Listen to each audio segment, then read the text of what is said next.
In light of increased immigration enforcement in Chicago, a new executive order signed Monday by Mayor Brandon Johnson designates ICE-free zones within the city. City property and unwilling private businesses will no longer serve as staging grounds for these raids.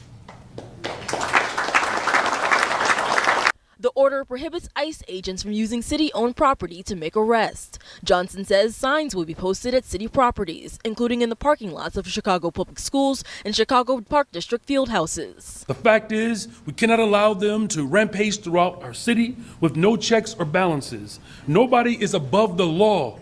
If we break the law, you should be held accountable. If Congress will not check this administration, then Chicago will. This is the third executive order issued by the mayor since the Department of Homeland Security launched Operation Midway Blitz in the Chicago area. Each has tried to limit ICE from operating in the city. Since early September, the agency has reportedly arrested nearly 1,000 people. They've also been involved in 2 shootings, including one in Chicago's Brighton Park neighborhood on Saturday. Johnson has repeatedly said that Chicago police will not coordinate with ICE during its operation here. In a statement, DHS blasted Johnson over the weekend's events, saying in part, just this weekend, he and Governor Pritzker refused to allow the local police department to give our officers backup at the scene of a law enforcement attack. A growing and violent crowd began throwing rocks at our law enforcement, yet their chief of patrol ordered their officers not to help.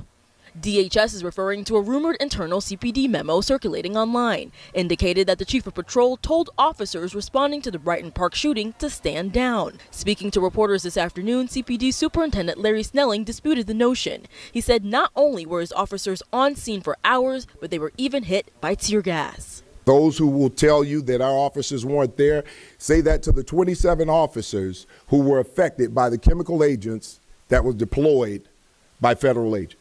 According to Snelling, none of the officers who were hit by tear gas were seriously injured. He also says he's spoken to Homeland Security officials about how both agencies can work together when CPD is responding to an incident where federal agents are involved. Reporting at 35th in Michigan, Emmy Victor, WGN News.